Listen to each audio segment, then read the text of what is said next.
Nice launch trajectory and countdown net. Pad is clear. 10, 9, 8. Launch auto sequence has started. 6, 5, 4, 3, 2, 1. Go for launch.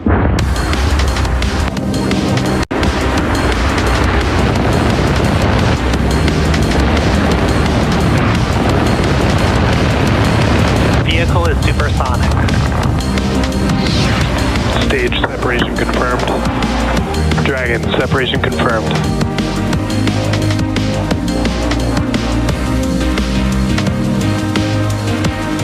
Stage 1 is transonic. Landing legs have deployed. And Falcon 9 has landed. You are looking at a live view of Falcon 9 awaiting liftoff at 7:25 a.m. Pacific time from Space Launch Complex 4 East at Vandenberg Space Force Base in California. Today's mission is part of the National Security Space Launch, or NSSL program, managed by the U.S. Space Force's Space Systems Command.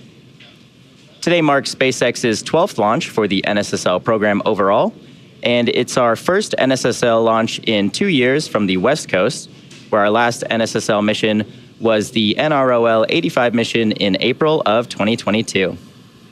Hello, my name is Atticus Videra, and I'm a propulsion engineer here at SpaceX. We're super excited to be here with you today, bringing you coverage of our 37th launch just of this year. Today's USSF-62 payload is part of the Space-Based Environmental Monitoring, or SBEM, which works with civil and international partners to deliver environmental and tactical intelligence.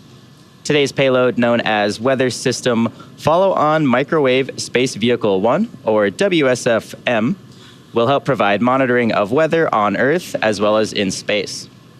With the launch of today's mission, Space Systems Command continues its path to deliver the next generation of environmental monitoring capabilities.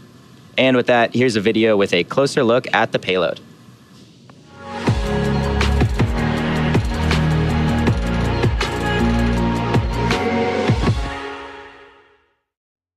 Weather impacts every military plan and every operation in every domain, including space. Mission success and individual safety rely on access to comprehensive and accurate environmental data. New microwave imaging developed for the U.S. Space Force by Space Systems Command's Space Sensing Directorate closes critical gaps in space and terrestrial weather intelligence, capturing real-time data on space weather in low Earth orbit, wind speeds over ocean surfaces, tropical cyclone intensity, sea ice characterization, snow depth, and even soil moisture, monitoring the most remote areas of the Earth, helping to protect lives around the globe. At T-minus 14 minutes, the payload is healthy, and all systems are go for an on-time liftoff this morning. Weather and the range are also green for today's T0. But for now, let's take a closer look at the rocket on your screen. Falcon 9 is a two-stage rocket and is the first and currently the only orbital-class rocket capable of reflight. The entire vehicle is just about 229 feet tall, which is about the height of a 23-story building. Since first taking flight in 2010, our Falcon 9 rocket has made 320 flights, and it's delivered all sorts of payloads to orbit. The first stage, which is the tallest portion of the vehicle, provides 1.7 million pounds of thrust thanks to its 9 Merlin 1D engines. Today is the third flight of the booster that you see there on the pad. Underneath Falcon 9, you can see 9 Merlin engines that power the Falcon 9's first stage, which you see there on your screen.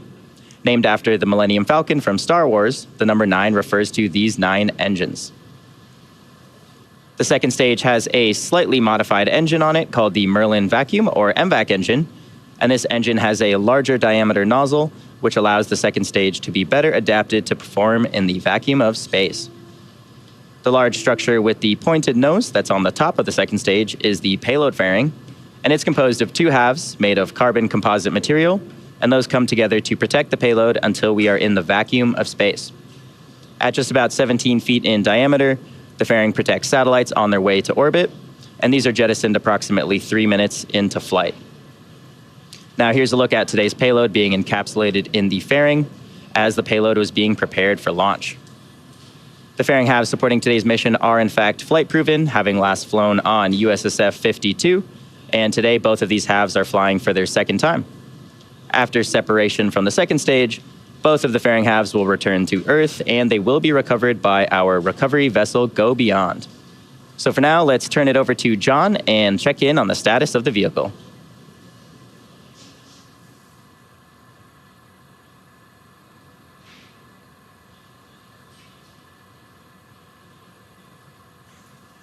T-minus 11 minutes and 30 seconds, the SpaceX team continues to count down towards our 37th launch of the year. I'm John Innsbrucker, and I'm the Falcon Principal Integration Engineer at SpaceX, excited to be joining you today. Now, currently, the good news is all systems are go. At T-minus 38 minutes, the SpaceX launch director conducted the electronic poll of the launch team. We got the go for both prop loading and launch.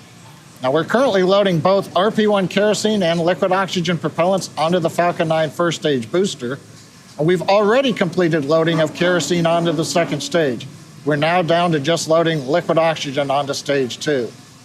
Meanwhile, the T-TEB ignition fluid that we use to light the Merlin engines, that's already on board. It's stored in small canisters that we installed while preparing the stages for launch. On top of the Falcon 9 is the spacecraft. Payload team reports they're ready for launch. So overall, we're tracking no issues on the rocket. Spacecraft's ready to go.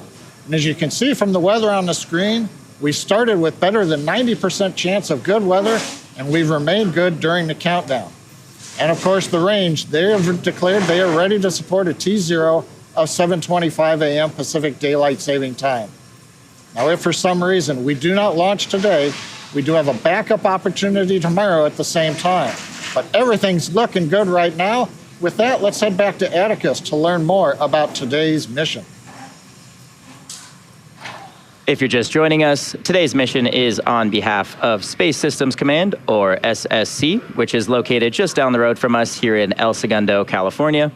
Space Systems Command is the U.S. Space Force's field command responsible for acquiring, developing, and delivering resilient capabilities and groundbreaking technologies to protect our nation's strategic advantage in and from space. SSC manages a $15 billion space acquisition budget for the Department of Defense and works in partnership with joint forces, industry, government agencies, academic and allied organizations to accelerate innovation and outpace emerging threats. For more on SSC, let's check out a short video on their mission.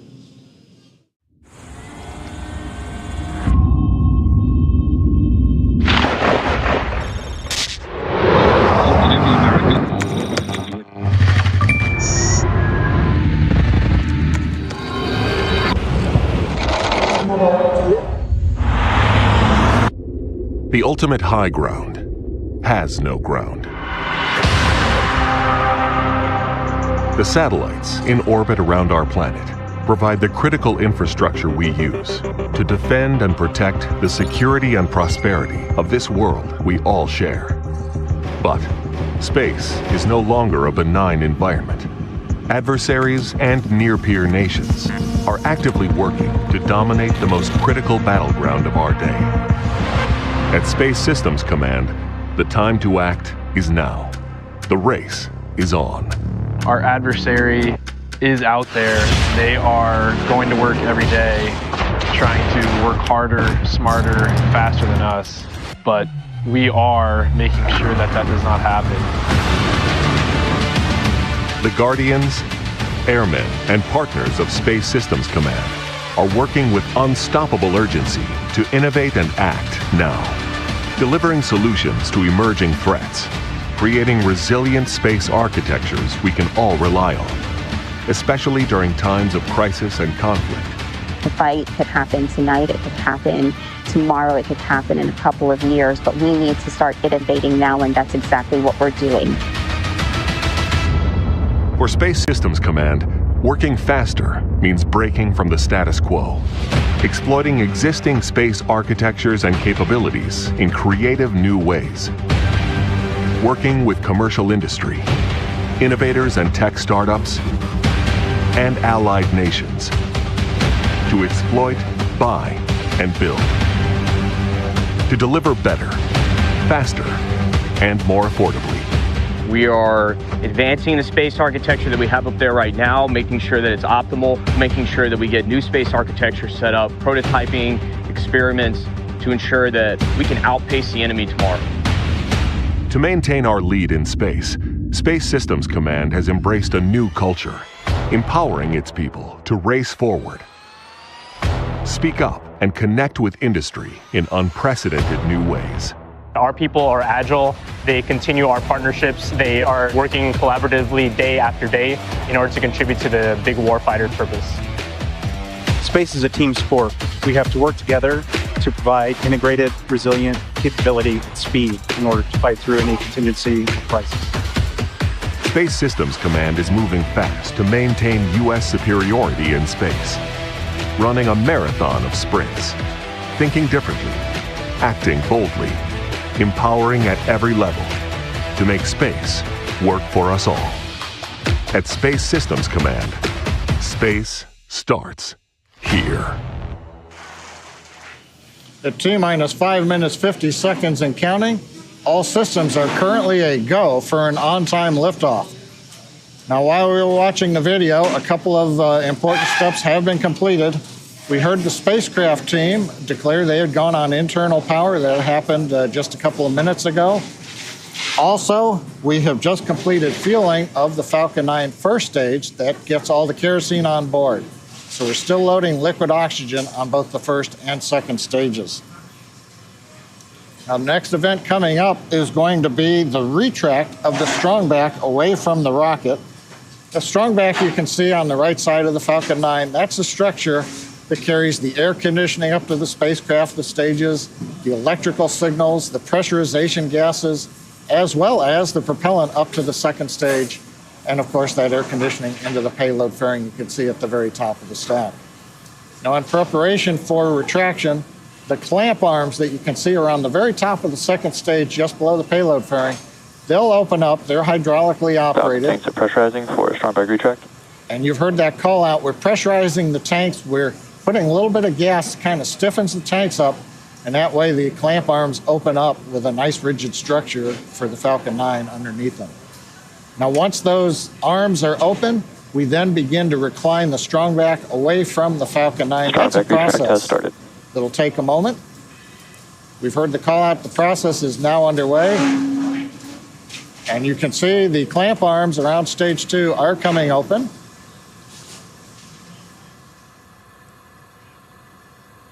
Coming up on T-minus 4 minutes, everything continues to be go. We're currently chilling in the Merlin engines.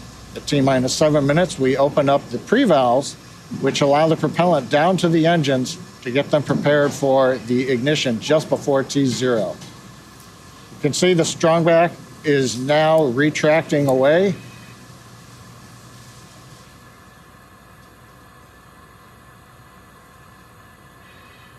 It's a slow process. We have hydraulic actuators at the base of the strongback that will pull it away We do this slowly because you might be able to see we still have the lines that are carrying liquid oxygen to the second stage, as well as the electrical signals and the air conditioning up in the payload fairing. We need to make sure that all of those easily stretch out and all the mechanisms work so that we can get all the way back to the 77-degree position without tugging on any of the lines. Continuing to look good.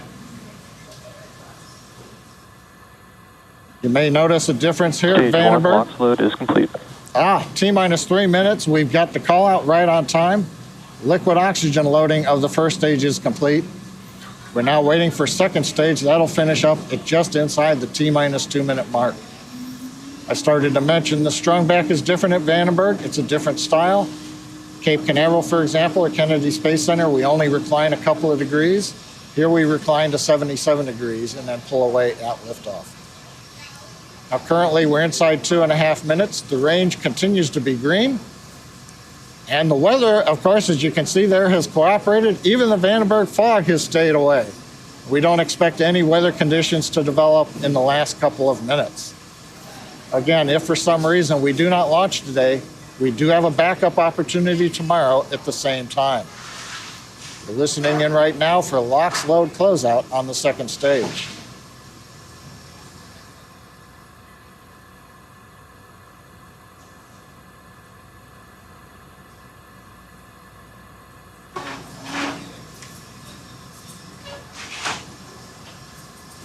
Stage 2 LOX load is complete. And the call out on countdown. Stage 2 LOX load is complete. All propellants are now on board the Falcon 9. We're now beginning to vent down the pressure that was in the tubing on the strung back. That's why you see the cloud coming there. The call out ground gas closeouts. That's where we bleed the pressure off. And that cold gas, when it reacts with the moist, humid air right off of the Pacific Ocean, gives you that nice white cloud, an indicator of launch coming up. Next event, T-minus 1 minute. We should hear the countdown. The Falcon 9 flight computers are in startup and controlling the rocket for the remainder of the countdown.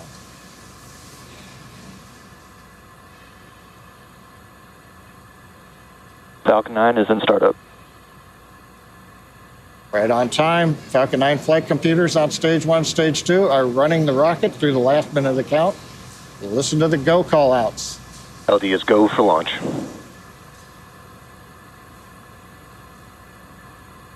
Mission director is go for launch. SpaceX and Space Force directors giving their go for launches. We're coming up on T-minus 30 seconds.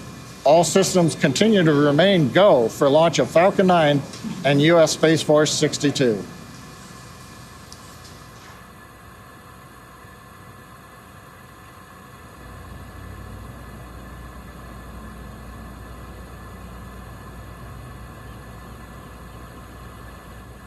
Minus 10, 9, 8, 7, 6, 5, 4, 3, 2, 1, ignition. And a liftoff of Falcon 9. Go USSF-62. Go SpaceX. Equals pitching downrange. Stage 1 chamber pressure nominal.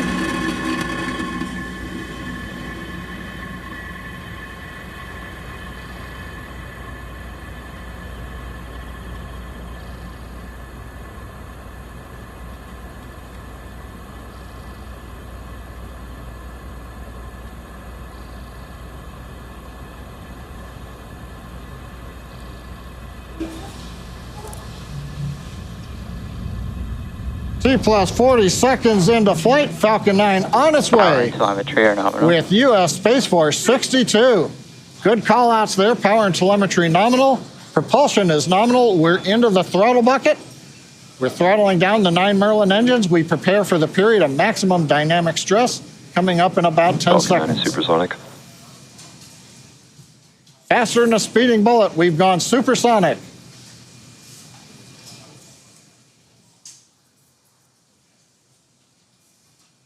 Max Q.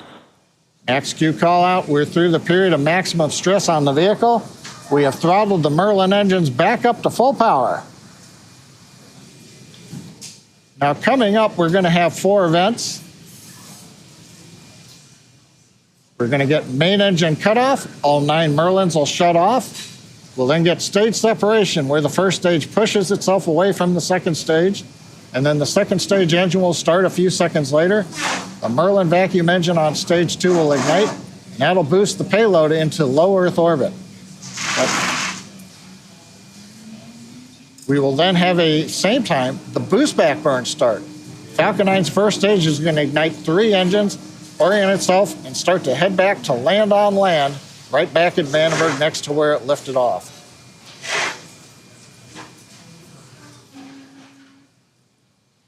Coming up on main engine cutoff.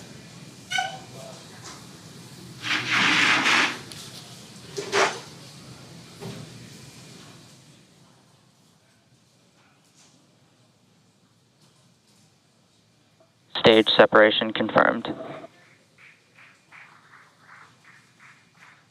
And vac ignition. Stage 1 boost back startup. You've seen it, the first stage heading away under the power of its 3 engines. The second stage vacuum engine is lit for second stage engine start 1. A nice view there of the Vandenberg coastline. Even a little bit of the white contrail visible from where we left Earth on Slick 4 East. Now the first stage boost back continuing. That'll go for another half a minute. We're coming up on fairing deployment next. Fairing separation confirmed. We've got call out that the fairing has successfully separated. You're looking right now a view. The first stage continues under the power of 3 Merlin engines. It'll continue to rise towards apogee before descending back down towards the landing zone at Vandenberg. Second stage, meanwhile, in the middle of its 6-minute burn on its way into the parking orbit. Stage 1 boost back shutdown. All right, we've had a successful boost back burn. We've shut down the 3 engines. The stage nitrogen thrusters now beginning to reorient the first stage, and the flight computer has commanded the large titanium grid fins to slowly begin deploying now that the boost back burn is over. So right now, we've had a great launch. First stage has done its job so far. It's on the way back. Second stage is running at full power. We're getting great views from space, and we're getting ready now for first stage to come back to landing zone. Atticus, why don't you take us through the sequence of events we've got coming up? Thanks, John. You are watching a live webcast for USSF-62. We are delivering a payload that is part of Space-Based Environmental Monitoring, SBEM system, which works with civil and international partners to achieve their mission of delivering environmental and tactical intelligence to warfighters. Today, we will be attempting to recover the Falcon 9 back on land at Landing Zone 4, and in just a few minutes, the booster will execute an entry burn, and following that will be the landing burn. Both burns are meant to slow the booster down rapidly just before landing, and if we do have a successful landing today, that will mark the 279th landing of a Falcon 9 booster. And again, as I mentioned, in order to make its way back to land, Falcon 9 does have 2 more burns to execute. The next one coming up is the entry burn, where 3 of the Merlin engines will reignite. And this just helps to slow the stage down as it re-enters the upper parts of the Earth's atmosphere. And then the final burn for the first stage is the landing burn, and that's a single engine burn, which will bring the vehicle speed down very rapidly in order to softly touch down back on Earth. Falcon 9 is equipped with 4 hypersonic grid fins positioned near the top of the first stage. And during this portion of flight, stage 1 is using nothing but the grid fins for steering as it returns to Earth. And these grid fins orient the rocket during re-entry, and they help to guide the rocket during its descent. Now, currently we are seeing a view of the second stage, but occasionally you will see on the first stage nitrogen gas bursts for attitude control, which you can see there now on the left side of your screen. And these are basically used to position the vehicle as it heads back towards land. Stage 1 entry burn startup. And there's confirmation. We have just lit 3 of the Merlin 1D engines on the first stage. You can see now we are rapidly slowing the vehicle down as it enters the Earth's atmosphere. And this burn should last just around 20 seconds. Stage 1 entry burn shutdown. And there we go. There's confirmation of shutdown of the entry burn on the first stage. The Falcon 9 first stage is also equipped with 4 landing legs, and those are made out of state-of-the-art carbon fiber with an aluminum honeycomb. And they are placed symmetrically around the base of the rocket, and they will deploy just prior. Stage 1 FTS has saved. Those legs will deploy just prior to landing. Speaking of landing, we are just about 60 seconds away from that. We are traveling over 2,000 kilometers per hour. This really puts into perspective the deceleration. In the span of just less than a minute, we will have reduced from twice the speed of a jet all the way down to Stage 0. 1 transonic. You just heard that call out. Stage 1 is now traveling slower than the speed of sound as it heads towards land. We can see the California coast just below there on the left side of your screen, heading back towards landing zone 4. Stage 1 landing burn. There you go. Wow, great tracking shot of that landing burn. You can see that center E9 engine has now lit. We are slowing the vehicle down very rapidly. Should be seeing those landing legs deploy any second now.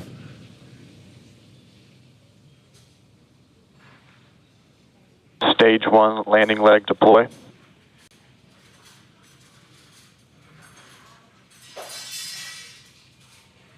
Stage 1 landing confirmed.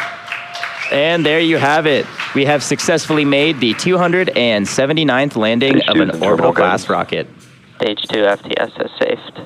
Coming up next, we will have the second stage engine cutoff, or SECO 1. And following that, we will enter into just about a 40-minute coast phase as the vehicle ascends to its target orbit.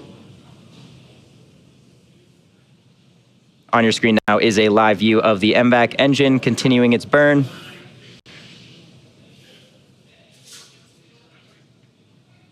MVAC shutdown. And there we go. Just had confirmation of MVAC shutdown. So with that, we are going to head into the coast phase. So we'll be back with you at just about the T plus 48 minute mark. Nominal orbit insertion.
Welcome back to our live launch coverage of the U.S. Space Force 62 mission. We're just past T plus 48 minutes and 12 seconds. We're currently awaiting the relight of our second stage MVAC engine. That's coming up in just about 90 seconds from now. Now this burn, called SES-2, or second stage engine start 2, will last for just over 6 seconds. Now while we're waiting to come into coverage range of our African Indian Ocean ground stations, let's recap what we've had so far today. And it's been a successful mission so far. Falcon 9 successfully lifted off from Slick 4 East at 7:25 a.m., carrying the WSF microwave payload. Stage separation occurred just before 2.5 minutes into flight, right on time. That was followed by a successful landing of Falcon 9's first stage at landing zone 4, or what we call a land-on-land landing. At about T plus 8 minutes, we had successful second stage engine cutoff, and that was SECA 1. We had the go to orbit call out just as we were going off of the air for the coast period, and now we're coming up in just about half a minute on second stage engine start number 2, and then we'll wait to hear the GNC engineer confirm the orbit. On the bottom right, take a look at the meters that we've got. You can see when we left, we were at perigee. We've now gone halfway around the Earth. We're at apogee. We're going to light the engine, and you'll see the velocity increase to circularize the orbit.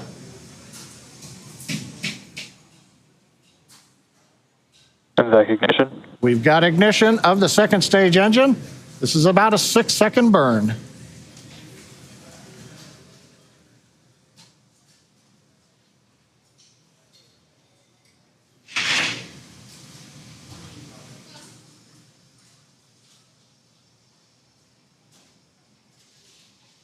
Nominal orbit. All right, we've had the cutoff of the second stage engine, SECO 2, and the important part, the guidance nav and control officer has just confirmed that we have a good orbit. So this is the orbit that we need to be in for deploying the spacecraft. So we're now going to wait about a 5-minute period for deploy of the WSFM satellite from Falcon 9's second stage. And that's going to be just under 5 minutes from now, as I mentioned. We do this 5-minute wait because we want to make sure the second stage is quiet. We purge all the excess gases out of the engine. We monitor the engine. And then right before the spacecraft separates, we want to make sure we're not venting any liquid oxygen out of the tank. We want the second stage quiet and stable in what we call an idle state so that the spacecraft can separate without any disturbances. But we've got 5 minutes or so to wait, and so until then, let's toss it back to Atticus to learn more about today's mission. Thank you, John. Space Systems Command is the U.S. Space Force's field command responsible for acquiring, developing, and delivering resilient capabilities and groundbreaking technologies to protect our nation's strategic advantage in and from space.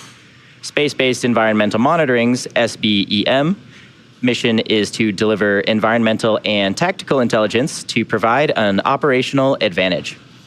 SBEM space programs work in cooperation with both civil and international partners, and today's payload, known formally as WSFM SV-1,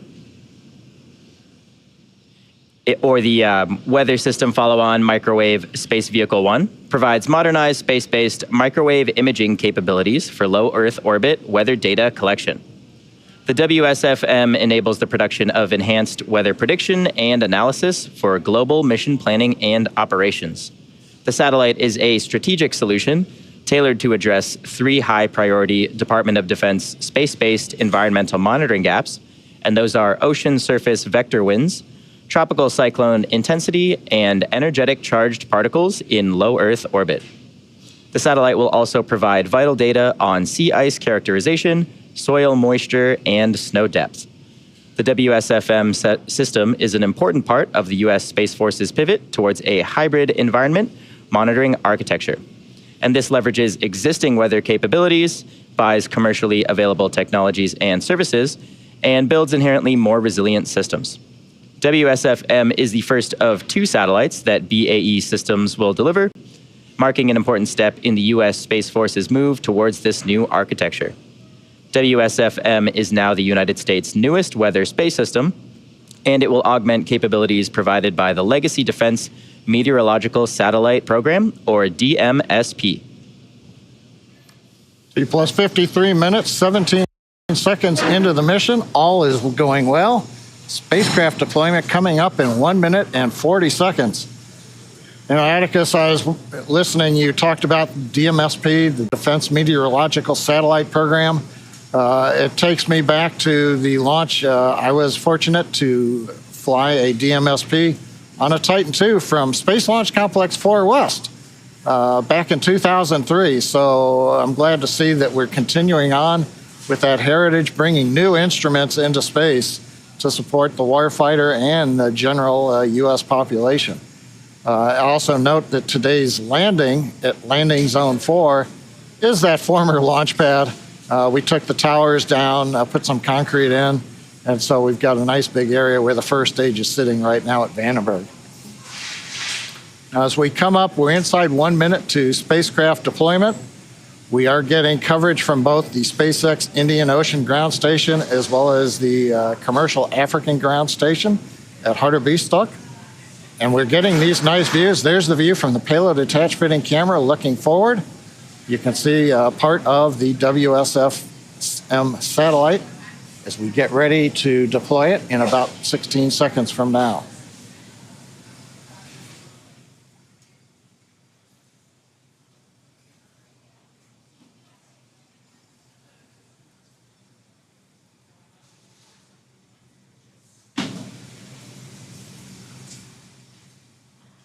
Payload deploy confirmed.